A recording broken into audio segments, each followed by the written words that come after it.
aktivitas Halo, di selamat luar siang rumah Smart ini Listener. Apa pasti kabar Anda siang hari ini? merasa ya bahwa waduh, kalau saat ini memang benar-benar panas ya, karena memang saat ini kita masuk di musim kemarau, dan untuk musim kemarau di tahun ini musim kemarau berkepanjangan, Smart Listener. Dan musim kemarau yang terjadi tahun ini berdampak ataupun menyebabkan kekeringan di beberapa wilayah di Sulawesi Selatan. Dan kekeringan ini tentu berdampak, Smart Listener, bagaimana untuk pemenuhan pangan ya, kemudian untuk pemenuhan air bersih juga ya Pak, khususnya di wilayah Sulawesi Selatan ini. Dan ya, Smart Listener, tentu seperti apa antisipasi yang dilakukan oleh pihak-pihak terkait, terutama oleh dari BPBD Provinsi Sulawesi Selatan, kemudian juga antisipasi seperti apa yang dilakukan dalam pemenuhan pangan ya di wilayah Sulsel. Kita akan berbincang siang hari ini bersama dengan tamu spesial saya yang saat ini sudah hadir di studio. Saya sapa dulu. Di sini kita sudah bersama dengan Bapak Syarifuddin, Kabid Tanaman Pangan, Dinas Tanaman Pangan, Hortikultura dan Perkebunan Provinsi Sulawesi Selatan. Assalamualaikum warahmatullahi wabarakatuh, Bapak. Waalaikumsalam warahmatullahi wabarakatuh. Bisa lebih dekat dengan mic-nya, Bapak?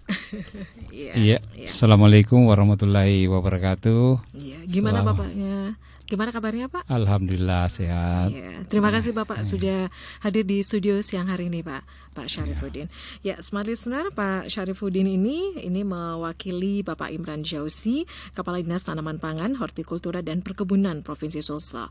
Ya, dan sedianya siang ini kita juga akan bersama dengan Bapak Amson Padolo, SOS MSI, Kepala Badan Penanggulangan Bencana Daerah BPBD Provinsi Sulawesi Selatan. Dan kita masih menunggu ya kedatangan dari Bapak Amson Padolo. Dan saya langsung saja bersama dengan Bapak Syarifuddin.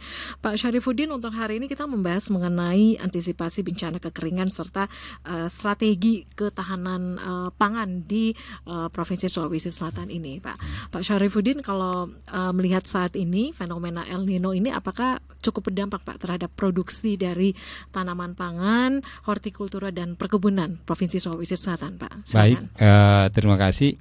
Sebelum saya menjawab, saya perlu sampaikan bahwa kita di Sulawesi Selatan ini adalah satu daerah yang dianugerahi begitu berkah dari Allah Subhanahu wa taala, karena Sulsel ini di bidang pertanian itu dibagi dalam 3 kategori iklim berdasarkan curah hujan.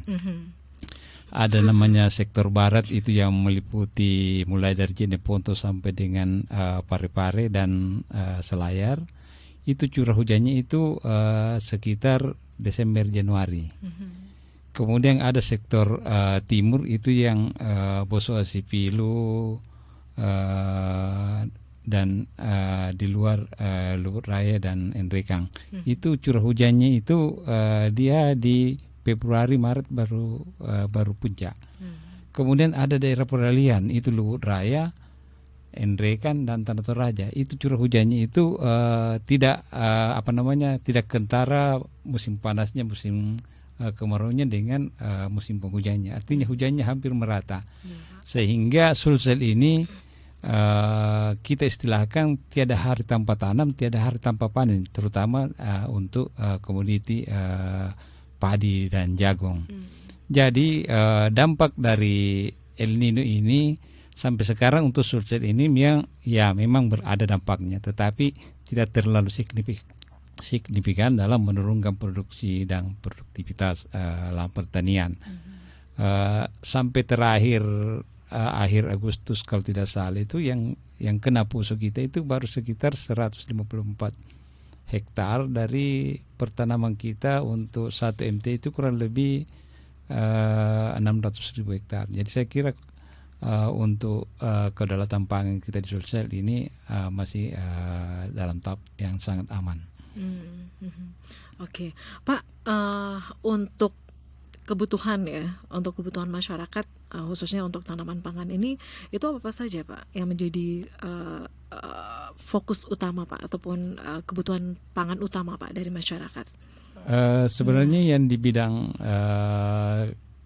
pertanian khususnya tanaman pangan, hortikultur dan perkebunan itu, yang paling utama itu yang menjadi fokus kita adalah padi atau beras dan jagung untuk terutama untuk pakan ternak. Saya kira untuk hal-hal peningkatan produksi dan menjaga ketersediaan kedua komoditi ini, kita di Sulsel ini dengan bantuan dari Kementerian Pertanian sudah banyak melakukan hal-hal untuk antisipasi. Dari awal kita banyak melakukan hal-hal untuk antisipasi El Nino untuk tetap bahwa produksi kita tidak anjlok, dan kegiatan-kegiatan itu memang ini kan El Nino baru terasa di Agustus September, tapi kita sebenarnya di awal tahun itu kita sudah melakukan beberapa antisipasi. Ya. Apa saja Pak dilakukan Pak untuk antisipasinya? Ada beberapa hal itu yang memang di bawah kewenangan kita di Dinas Pertanian. Misalnya bagaimana kita memperbaiki jaringan irigasi di tingkat usaha tani. Bagaimana kita memanfaatkan sumber-sumber air tanah dan sumber-sumber air permukaan seperti air danau dengan mengandalkan pompa-pompa air sehingga air bisa diangkat untuk memenuhi kebutuhan pertanaman. Kemudian bagaimana kita juga mendorong pertanaman palawija, misalnya jagung, kacang-kacangan, dan untuk daerah-daerah yang kita anggap bahwa lahan itu tidak mampu untuk ditanami padi sehingga tetap bisa berproduksi. Kemudian kita juga mengupayakan untuk lahan-lahan pertanian itu kita menganjurkan untuk petani menanam varietas-varietas yang berumur genja, yang berumur singkat, dan varietas-varietas yang tahan kekeringan. Misalnya ada varietas namanya Situ Bagendit, Mekongga juga agak tahan, sehingga diharapkan petani yang menanam padi itu bisa panen meskipun El Nino itu ada. Kemudian yang terakhir ini ada dari kementerian kegiatan yang namanya Gerakan Nasional Penanganan El Nino. Sulsel ini kita ditargetkan kurang lebih 80.000 hektar. Ini akan mendapat pendampingan selain dari aparat di di Provinsi Sulawesi Selatan ini, juga dari bantuan dan pendampingan dari Kementerian Pertanian. Kemarin Pak Mentang kebetulan hadir di Bone untuk menanam padi di areal pesawahan.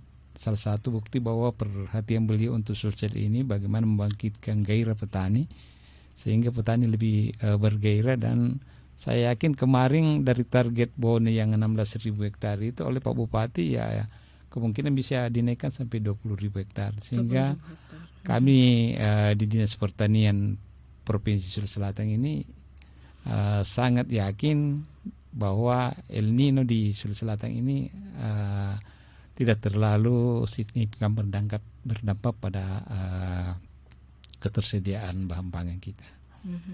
Ya, tidak terlalu berdampak signifikan ya untuk pemenuhan pangan di wilayah Sulawesi Selatan ini. Pak, kalau tadi kan seperti diinformasikan oleh Pak Syarifuddin yang sebenarnya untuk beberapa pangan kebutuhan pokok itu yang menjadi fokus itu adalah beras ya Pak. Kalau beras. Nah, dari pantauan dari Pak Syarifuddin sendiri untuk sebenarnya untuk kebutuhan beras di wilayah ini itu berapa Pak? Setiap harinya Pak? Kalau dibanding dengan produksi ya. Kalau sesuai dengan data dari BPS, Sulsel kita ini sampai dengan Oktober itu sebenarnya kita di Sulsel ini ada panen seluas 894.926 hektar itu dari Januari sampai Oktober. Ini dari Januari sampai Oktober. Mendekati 900.000 hektar. Dari luas panen itu kita produksi padi atau gabah itu 4.456.298 ton. Yang ketika disetarakan dengan beras itu sebesar 2.557.186 ton. Saya kira satu angka yang cukup besar karena konsumsi kita dari Januari sampai dengan Oktober 2023 itu menurut angka BPS ini cuma 843.090 ton.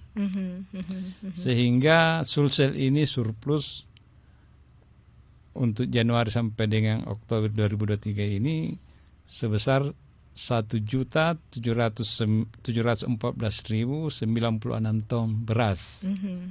Yang kalau kita kira-kira dengan konsumsi kita yang 843.000 ton selama 10 bulan berarti kan kurang lebih 84 ton per bulan.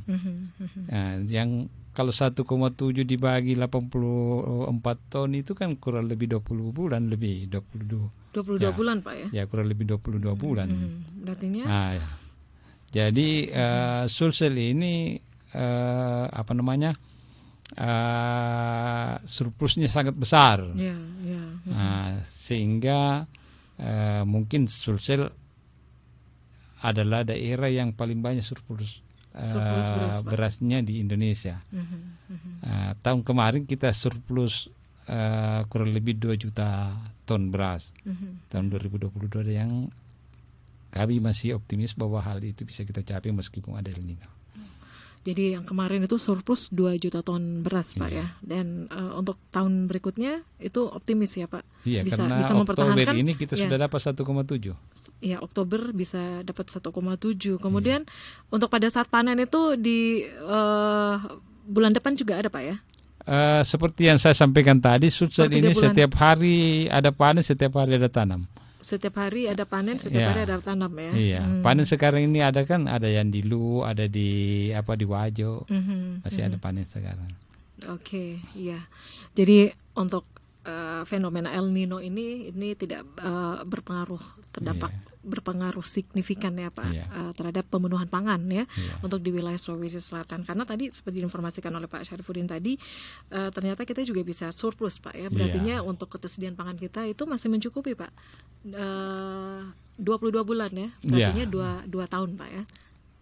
Oke, baik Pak Syarifudin, kita break dulu dan smart listener untuk Anda juga nih yang ingin bergabung ya di spesial talk show kita bersama hari ini, antisipasi bencana kekeringan serta strategi ketahanan pangan di wilayah Sulawesi Selatan, masih bersama dengan Bapak Syarifudin, Kabid Tanaman Pangan, Dinas Tanaman Pangan, Hortikultura dan Perkebunan Provinsi Sulawesi Selatan.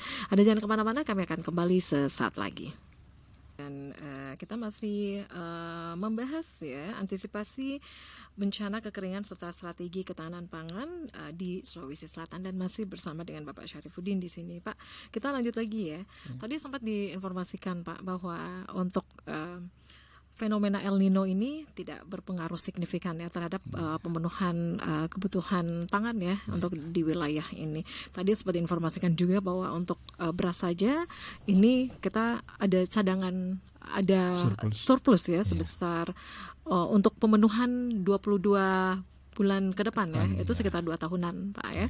Nah sebenarnya Pak, tadi Pak Syarifudin juga mengatakan bahwa untuk beras sendiri ini kan itu sudah mencapai 2 juta ton Pak. Nah kiat yang dilakukan dari Dinas Tanaman Pangan, Hortikultura dan Perkebunan ini untuk bisa meningkatkan ya produksi ini apa saja yang dilakukan Pak? Jadi kami di Dinas TPH Bun, saya singkat saja karena terlalu panjang. Kami di Dinas TPH Bun ini dalam upaya untuk meningkatkan produksi, selain ada dukungan dari Kementerian Pertanian, Pemprov Sulsel juga dalam hal ini Pak Gubernur kemarin itu melalui program Mandiri Benih, beliau mengalokasikan anggaran untuk penyediaan benih unggul bermutu sebanyak 2.500.000 kilogram. 2.500.000? Ya, 1.000 kilogram itu untuk pertanaman seluas 100.000 hektar. Nah, kita ketahui bersama bahwa benih itu mempunyai peran yang sangat penting dalam meningkatkan produksi. menurut ahli 50% produktivitas tanaman itu ditentukan oleh benihnya. Jadi bagaimanapun juga kita melakukan upaya-upaya seperti pemupukan, penyiangan dan lain sebagainya, kalau benihnya jelek, otomatis hasilnya jelek. Tetapi ketika benihnya itu sudah benih unggul bermutu, kita tinggal melakukan sedikit pemeliharaan, pemupukan dan lain, kita akan mendapatkan hasil yang maksimal. Itu yang pertama, itu melalui Pemprov. Kemudian oleh kementerian ada beberapa komoditi yang kita dibantu, misalnya padi itu kita dibantu kalau tidak salah kurang lebih 43.000 sekian hektar. Sehingga kebutuhan benih ini kita melalui bantuan dari kementerian dan Pemprov itu kurang lebih 140.000 hektar. Kemudian yang menjadi salah satu pendorong peningkatan produksi dari perbenih ini, karena benih yang disalurkan oleh Pemprov itu adalah benih pokok. Benih pokok. Iya, artinya benih itu ditanam kembali masih bisa jadi benih lagi. Oh begitu Pak? Iya. Ini untuk yang dari Pemprov yang 100.000 hektar. Yang program yang mandiri benih ini. Iya, jadi kita bisa bayangkan kalau 100.000 hektar ditanam lagi kemudian itu bisa jadi benih. Itu berapa kali lipat Pak? Bisa untuk 12 juta hektar kurang lebih hasil hitung-hitungan teman. Sementara kita kan cuma 1,2 juta hektar setiap tahun.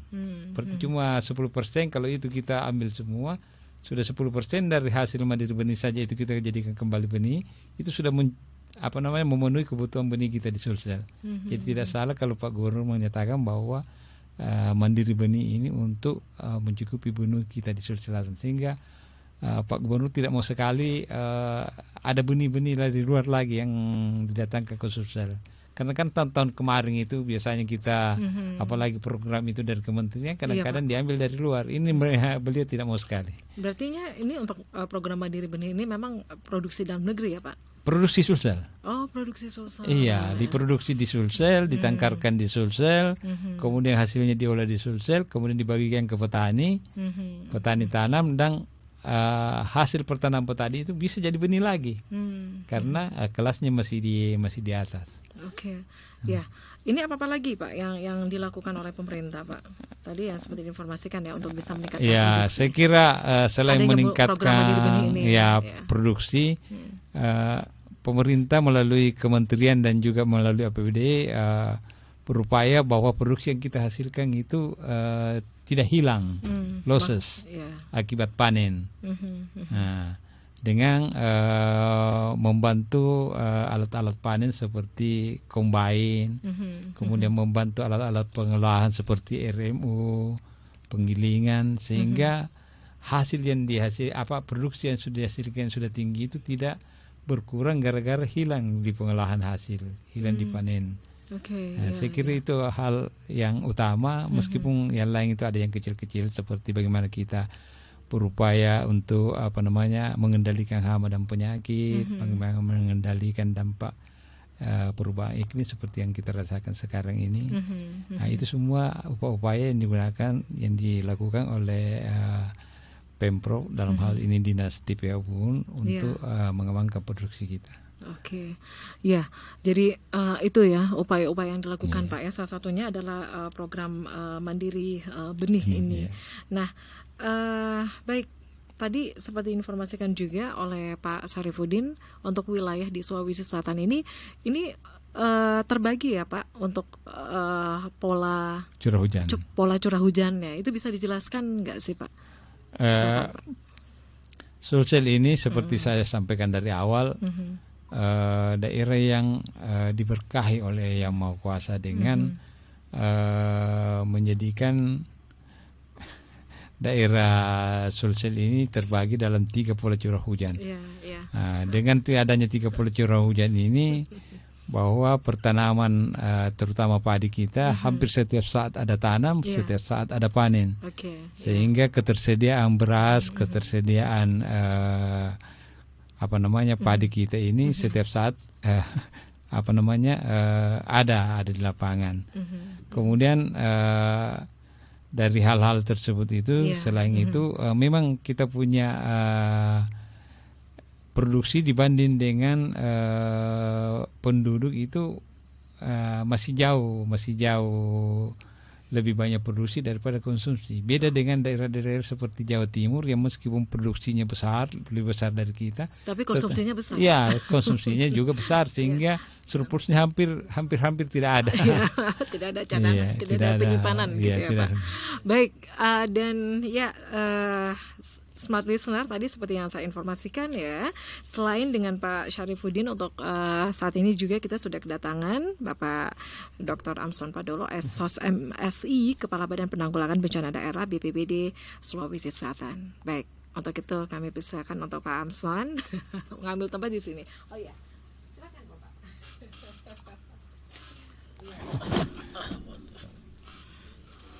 Oke, ini cerah Pak ya. Mohon maaf ini telat sedikit. Dulu, Pak, ya. Harus ngambil nafas dulu. Ya. Okay. Ya, terima kasih Pak Amson ya, di tengah banyaknya kesibukan untuk hari ini. Terima kasih sudah meluangkan waktunya datang ke Smart FM Makassar, Bapak. Iya, terima kasih Bu. Ya. Baik. Tadi seperti diinformasikan bahwa hari ini kita membahas mengenai antisipasi bencana kekeringan serta strategi ketahanan pangan di Sulawesi Selatan. Nah, ini musim kemarau berkepanjangan ini menyebabkan kekeringan di sejumlah wilayah di Sulawesi Selatan. Tadi saya sudah juga berbincang ya dengan Bapak Syarifuddin bagaimana musim kemarau berkepanjangan ini apakah juga berdampak terhadap produksi pangan. Nah, ternyata dari Pak Syarifuddin tadi mengatakan bahwa itu tidak terlalu berdampak signifikan ya untuk pangan ya.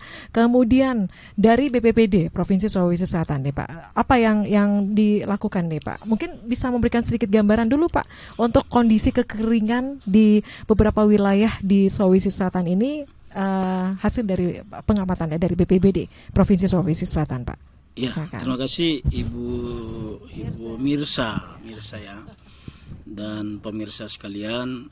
Pertama saya mohon maaf agak telat karena tadi Bapak Gubernur rapat kerja dengan kami terkait dengan pemantapan anggaran pemantapan program prioritas. Jadi sebagai kepala OPD kami berkewajiban untuk hadir dalam mensinkronkan program prioritas beliau. Jadi terkait dengan kekeringan, ya jauh hari sebelumnya memang El Nino ini telah kita antisipasi dan telah kami juga telah rapat koordinasi bersama dipimpin oleh Pak Menko Marves, Pak Luhut. Malah memang kita prediksinya kemarin itu di bulan Juni ya, Juni sudah masuk kemarau. Jadi untuk kondisi sekarang sebagian besar memang berdasarkan hasil dari pengamatan Badan Meteorologi dan Geofisika BMKG, ada memang sudah banyak daerah yang masuk dalam kekeringan, daerah yang masih kondisi masih ada hari tanpa hujan sampai ekstrim ya, seperti di daerah Jeneponto sudah masuk ekstrim sekitar 3 bulan lebih. Jadi untuk sekarang daerah yang masih hujan itu di daerah Luraya, mungkin nanti memang masanya basis pertanian itu mungkin diarahkan ke daerah yang masih ada curah hujannya. Sedangkan memang daerah yang sudah kemarau ini di daerah selatan, khususnya mulai dari Maros, Goa, Bantaeng, Jeneponto itu sudah kering ya, termasuk kemarin. Jadi berdasarkan hasil koordinasi kami dengan Badan Penanggulangan Bencana Daerah BPBD Kabupaten Kota, itu sudah ada 6 daerah yang masuk dalam status tanggap darurat ya. Tanggap darurat artinya kondisinya itu karena kalau dalam status kebencanaan itu ada 3 tahapan. Pertama tahapan siaga, setelah itu masuk tanggap darurat, dan setelah itu masuk dalam tahap rehab rekon. Terus sekarang, tapi bukan berarti bahwa ini kondisi yang sangat mengkhawatirkan, tidak juga. Kenapa disampaikan bahwa dia statusnya tanggap darurat? Ini dalam memudahkan dalam memobilisasi semua perangkat-perangkat untuk mengatasi kebencanaan. Itu fungsi dari status ya. Kadang-kadang orang tanyakan apa fungsi dari status. Status itu memang apabila dia sudah dalam status tanggap darurat, kita tidak mampu dan berharap dapat menggunakan semua infrastruktur, baik itu infrastruktur keuangan dan lain-lain, BTT dan lain-lain, untuk memudahkan di dalam penanggulangan namanya bencana El Nino. Jadi selain daerah Luwu, kami juga mendapat laporan bahwa khusus untuk Toraja dan Toraja Utara mulai ada hujan ya, walaupun masih kategori ringan, tetapi memang di daerah lain itu sudah dalam status siaga darurat ya. Yang masuk tanggap darurat itu kemarin yang masuk termasuk Makassar ya. Makassar itu makanya pemerintah Kota Makassar itu kami salut ya dengan kinerja pemerintah Kota Makassar yang begitu antusias dalam mengatasi dampak kekeringan. BPBD Kota Makassar itu sangat hebat di dalam bagaimana penyaluran air kepada masyarakat di kecamatan-kecamatan maupun di dalam berbagai upaya untuk bagaimana mengatasi krisis air bersih. Mungkin itu, Bu. Oke. Jadi itu ya untuk status ya dari Makassar sendiri itu sudah masuk dalam tanggap darurat. Tanggap darurat ya, Pak. Berartinya kalau semuanya statusnya sudah tanggap darurat, ini itu memastikan ya hal-hal apa saja yang bisa dilakukan, Pak, untuk statusnya seperti itu ya. Menentukan apa saja yang bisa dilakukan. Kalau status jadi perlu kita pahami bersama, bukan status ini bukan membuat kepanikan, tetapi ini dalam mobilisasi tindakan yang kita gunakan. Pada saat status itu semua infrastruktur itu bisa kita gunakan. Karena kan di dalam sistem pemerintahan itu kan ada hal-hal tertentu yang tidak bisa kita laksanakan tanpa tanpa ketentuan-ketentuannya, prosedur. Ada SOP-nya, Pak. Ada SOP. Tapi pada saat status tanggap darurat itu bisa. Oh, begitu. Contoh, misalnya seperti apa, Pak? Seperti biaya tidak terduga. Itu bisa tidak terduga itu bisa digunakan dalam mengatasi tanggap darurat. Pada saat tanggap darurat. Contoh, kalau kita mau membeli, katakanlah mengatasi krisis air bersih, kita bisa menggunakan BTT untuk membeli air. Untuk menggunakan alat untuk membeli alat untuk bagaimana. Nah, itu diumumkan karena ini kita dalam keadaan status tanggap darurat. Tanggap darurat ya. Oke. Jadi status ini sangat penting, Pak ya. Ya, ini untuk menghindari namanya kesalahan prosedur. Ya, jadi ini menentukan ya tindakan apa yang akan diambil selanjutnya ya. Oke. Nah, Pak, nah, untuk musim kemarau berkepanjangan ini ya, terkait kekeringan ini, hal apa saja sih yang memang perlu diwaspadai, Pak, untuk warga Makassar ini? Karena kan tadi Bapak mengatakan bahwa Makassar sudah masuk status tanggap darurat ya. Hal-hal apa saja, Pak, yang perlu diwaspadai oleh masyarakat? Jadi yang kita sangat mewaspadai itu khususnya kebakaran pemukiman ya. Jadi kita berharap menghimbau kepada masyarakat itu jangan sampai ada hal-hal yang dapat menimbulkan terjadinya kebakaran pemukiman ya. Yang kedua adalah bagaimana kita menghemat air, Bu. Karena ini krisis air ya. Kalau di perkotaan itu kan rata-rata krisis air. Bagaimana kita menghemat penggunaan air bersih. Bahkan kemarin kami menerima Konsulat Jenderal Australia, Bapak Todd itu ya. Karena katanya kalau umpamanya kemarau di sini, El Nino sini di Australia El Nino juga karena satu musim dia. Biasanya pada saat itu mereka juga menerapkan status. Itu justru gerakan menghemat air itu disertai dengan ancaman gitu. Jadi tidak boleh orang boros air. Kalau ada sanksi hukumnya begitu. Kalau di Australia katanya ya. Kita mengimbau masyarakat untuk hemat air karena kita khawatirnya berdasarkan hasil pemantauan dari BMKG, kondisi El Nino ini kan diprediksi sampai bisa saja dia nyebrang ke 2024, tapi kita berharap di bulan Oktober sudah ada hujan ringan. Harapannya seperti itu, Ya, Pak ya. baru perlu kita ingat bersama bahwa Lebih dekat dengan baiknya, Pak ya, Amsan ya. perlu kami ingat bersama bahwa untuk sekarang ini mendapatkan air itu kan sangat susah ya, Iya, karena iya, Pak. sumber air itu kan hanya dua, Mhm. dari udara, dari langit, dengan dari bawah tanah gitu. Iya, Ya, sedangkan di satu sisi dari ini hujan belum, begitu belum. ya. Jadi itu ya, memang hal-hal yang harus diwaspadai, Pak, dan juga senantiasa juga memberikan edukasi sosialisasi kepada masyarakat. Betul.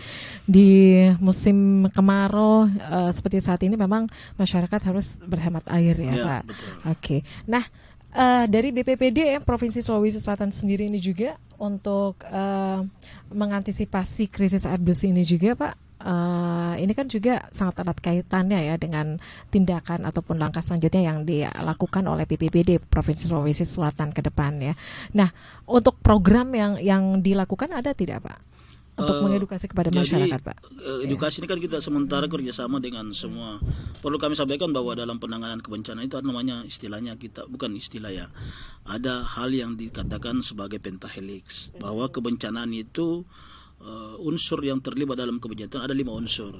Itu masyarakat sendiri, pemerintah, swasta, akademisi, dan media ya. Ini namanya pentahelix. Jadi kebencanaan itu yang harus kita pahami bersama, bahwa kebencanaan itu tidak bisa diselesaikan oleh satu pihak saja. Dalam hal ini yang kadang kan biasa orang selalu mengatakan pemerintah. Makanya pemerintah orang taunya BPPD gitu ya. Padahal kebencanaan itu istilahnya ditangani secara bersama, secara pentahelix. Kaitannya dengan sosialisasi, kita jauh hari sudah melakukan sosialisasi terkait dengan bahaya akan adanya El Nino, kekeringan. Kita menghimbau, dan memang kami sebagaimana setiap tahun dengan hasil pengamatan kita, apabila katakanlah hari ini El Nino, kita telah melakukan simulasi terkait dengan penanganan El Nino. Sama kemarin kita telah memprediksi bahwa di awal tahun 2023 kemarin itu kan hidrometeorologi bencananya ya, di mana banyak daerah banjir. Itu sejauh hari di tahun 2022 kami telah melakukan simulasi penanganan banjir. Kita telah standby-kan semua perahu-perahu karet di kantong-kantong yang kita anggap akan ada banjir.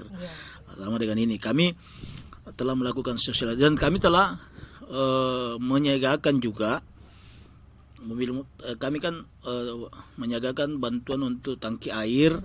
Kami standby-kan di Maros. Karena kan Maros juga masuk tanggap darurat ya. Satu kami standby untuk Kota Makassar apabila dibutuhkan. Itu bagaimana membantu dalam penyaluran air bersih. Selain itu, hal yang kami lakukan yang paling utama memang adalah kami telah menyampaikan selalu sesuai dengan petunjuk Bapak Penjabat Gubernur Pak Dr. Bahtiar, bagaimana kita hadir di setiap kebencanaan adil dalam penderitaan masyarakat kita terlibat, bagaimana kita mengatasi. Kita telah melakukan upaya meminta kepada Badan Nasional Penanggulangan Bencana untuk melakukan operasi TMC, teknologi modifikasi cuaca ya.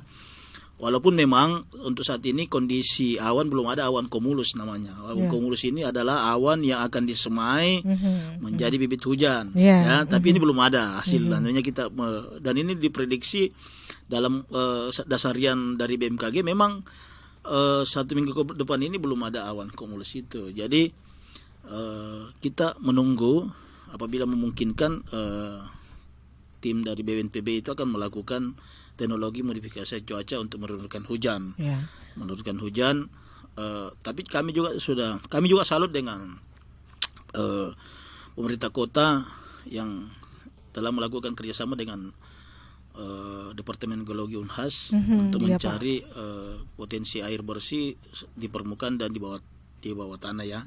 Kami juga kemarin telah koordinasi dengan geologi itu. Ternyata memang Kota Makassar sudah melakukan. Nanti kita mencoba mengkaji apakah ini bisa diberlakukan secara menyeluruh di daerah Sulawesi Selatan. Apa yang harus kita lakukan, bagaimana pembiayaannya dan lain-lain gitu ya. Ya.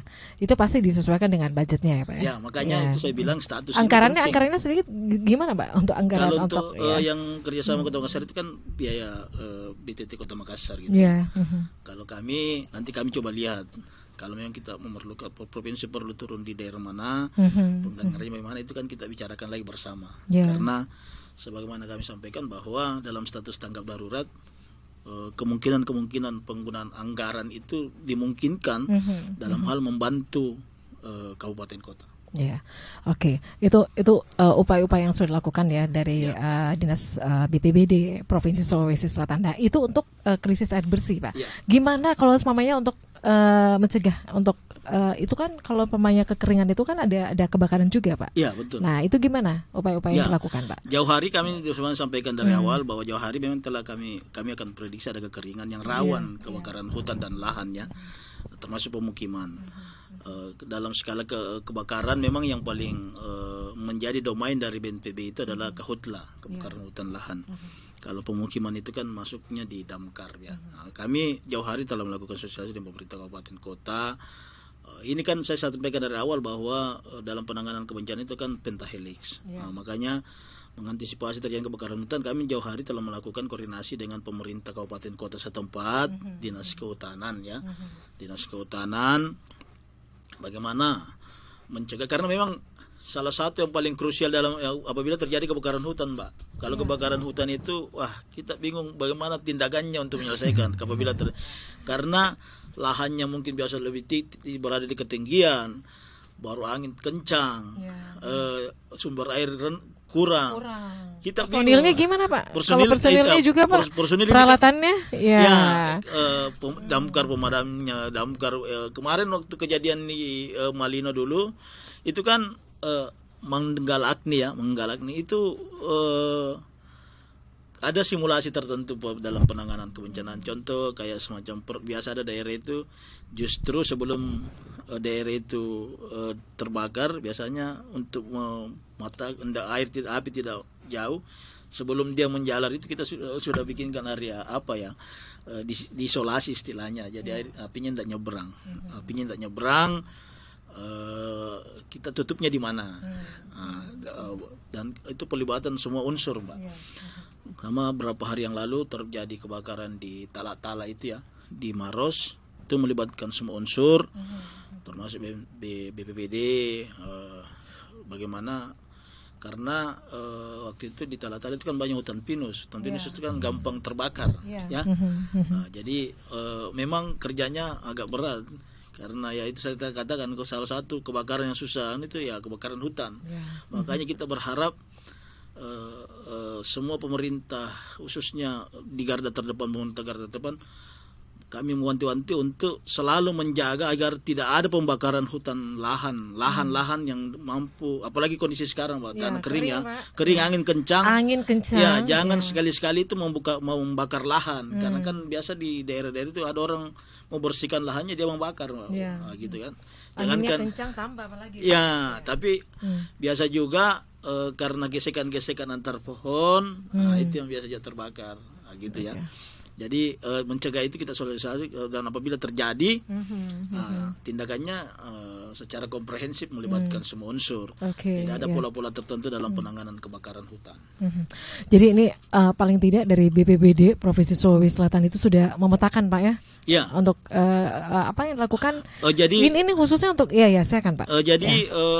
Sebagaimana kami sampaikan dalam rakor penanggulangan bencana kemarin di Jakarta yang dipimpin oleh Bapak Presiden, memang salah satu hal yang beliau minta bagaimana melakukan pencegahan, mitigasi istilahnya kita kali bencana. Mitigasi itu salah satu upaya dilakukan adalah dengan membuat namanya peta bencana, rencana kontingensi bencana. Itu memang berbentuk dokumen, Mbak, tapi itu sangat penting. Nah, ya. Kita telah mengkaji semua kabupaten kota supaya membuat. Jadi peta bencana itu setiap daerah itu harus ada, ya. Bagaimana kita memetakan daerah ini potensi bencana. Memang dalam kajian bencana provinsi ada daerah yang rawan kekeringan, rawan longsor. Ini sangat penting. Jadi kita sudah memprediksi bahwa akan daerah-daerah ini pasti akan ada bencananya sekian. Jadi penting pembuatan ini peta bencana, rencana kontingensi bencana, kami rencana kontingensi longsor, itu penting semua. Itu harus kabupaten kota siapkan. Cuma kami kadang menasesmen kabupaten kota banyak, ada juga beberapa yang belum buat. Padahal ini penting, dan lebih penting lagi kalau disinkronkan dengan peta RT RW. Jadi apabila suatu daerah itu dianggap titiknya itu rendah, ya disarankan tidak usah ada perumahan, ya gitu. Karena kalau dia perumahan pasti akan banjir terus. Banjir, Pak. Iya, Gitu. betul. Gitu. Jadi itu ya untuk mitigasi yang dilakukan Pak ya, pemetaan yang dilakukan. Ini untuk strategi jangka panjang Pak ya, untuk mengurangi risiko kekeringan di wilayah Sulawesi Selatan, dan bukan hanya kekeringan saja, pada saat masuk di musim penghujan juga penting ya dilakukan pemetaan itu ya Pak ya. Jadi kami sampaikan bahwa memang kita di rencana kontingensi bencana ada beberapa bencana Mbak, ada bencana ya alam non alam, ada bencana itu kan kita bisa termasuk bencana alam sendiri, hidrometeorologi yang disebabkan oleh iklim itu kan banyak, ada bencana angin puting beliung, abrasi, ada semua itu, gelombang gitu kan, gempa malah ada. Oke, baik. Kita masih lanjut lagi dan saya beralih lagi ke Pak Syarifuddin ya. Pak Syarifuddin tadi seperti informasikan ya bahwa dari BPBD Provinsi Sulawesi Selatan ini juga sudah melakukan berbagai upaya-upaya Pak ya untuk mengantisipasi dampak kekeringan ini ya, dampak kemarau berkepanjangan ini ya. Dan mungkin dari Pak Syarifuddin ada yang ingin diinformasikan lagi Pak, mungkin juga mengajak masyarakat ini bagaimana tetap menjaga ya untuk keberlangsungan ataupun menjaga bagaimana pangan ini itu bisa tetap stabil Pak. Apa yang dilakukan? Baik, terima kasih. Saya kira terakhir yang penting kami sampaikan bahwa sebagaimana tadi kami sudah paparkan bahwa Sulsel ini mempunyai stok pangan yang berlebih, kalau dibilang maka berlimpah. Meskipun akhir-akhir ini ada terjadi gejolak kenaikan harga, saya kira jangan ini membuat masyarakat panik sehingga membeli beras yang berlebihan. Karena sebenarnya kita punya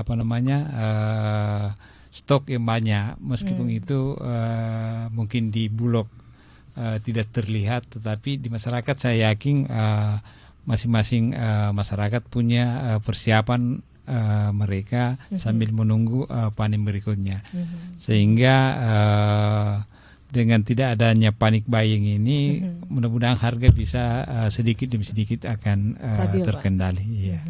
Saya kira begitu. Oke. Itu mengajak masyarakat ya. Jadi kalau semuanya untuk berbelanja Pak ya, itu jangan memberikan informasi juga yang katanya langka atau apa. Jangan ya, jangan sampai seperti itu ya. Betul, Nanti borong Pak. Belinya banyak-banyak. Yang lain tidak kebagian tuh Pak. Iya. Oke. Dari Pak Amson ada yang disampaikan Pak untuk bagaimana ini masyarakat juga ya. Jadi terima kasih. Kami atas nama pemerintah Provinsi Sulawesi Selatan, Badan Penanggulangan Bencana Daerah menghimbau kepada masyarakat Sulawesi Selatan untuk tidak panik di dalam menghadapi El Nino ini ya. Karena pemerintah akan selalu berusaha untuk memberikan layanan kepada masyarakat, memberikan yang terbaik, dan bagaimana kita berdoa bersama agar El Nino ini segera berakhir. Amin ya, amin. Dan kita juga menghimbau masyarakat untuk tidak buying panik ya, panik buying ya. Artinya sehingga inflasi itu tidak sampai terjadi, dan kita berharap bahwa dengan El Nino nanti ini, setelah El Nino, kita akan makin berjaya di dalam ketahanan pangan. Mungkin itu. Jadi itu ya, smart listener dari Bapak Syarifuddin tadi mengatakan bahwa masyarakat jangan panik buying ya. Kemudian dari Pak Amson Padolo juga tadi mengatakan di musim kering ya seperti saat ini karena krisis air bersih, jadi masyarakat juga ayo dong jangan hambur-hamburkan ya boros-boros air bersihnya ya. Itu kasihan ya saudara-saudara kita yang di sebagian wilayah ataupun di wilayah yang lain itu tidak dapat air bersih ya. Sementara kalau kita yang airnya melimpah di rumah itu aduh boros pakainya ya. Nah itu ya. Kemudian untuk yang bakar-bakar juga ini tidak bisa ya Pak ya. Jangan membakar apa Pak biasa lahan gitu ya.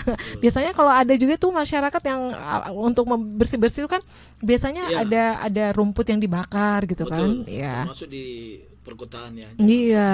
Karena kita tidak tahu anginnya ini kencang. Kencang ya. Oke. Ini untuk mengantisipasi ya jangan sampai terjadi hal-hal yang tidak kita inginkan ya. Misalnya nih untuk kebakaran lahan ya ataupun pemukiman ya. Baik, sekali lagi terima kasih untuk narasumber yang sudah hadir di siang hari ini ya. Terima kasih untuk Bapak Syarifuddin, Kabid Tanaman Pangan, Dinas Tanaman Pangan, Hortikultura dan Perkebunan Provinsi Sulawesi Selatan, dan juga terima kasih untuk Bapak Amson Padolo, SSSOS MSI, Kepala Badan Penanggulangan Bencana Daerah BPBD Provinsi Sulawesi Selatan. Terima kasih Bapak. Ya. Dan smart listener, demikian untuk perbincangan kita di Makassar Insight untuk hari Kamis ini, dan untuk perbincangan ini kita simpan ya di channel YouTube Smart FM Makassar. Saya Mirza Arianti pamit, ada Pak Syarifuddin di sini dan juga Bapak Amson Padolo. Kami pamit. Selamat siang. Assalamualaikum warahmatullahi wabarakatuh. Waalaikumsalam warahmatullahi wabarakatuh. Sampai jumpa.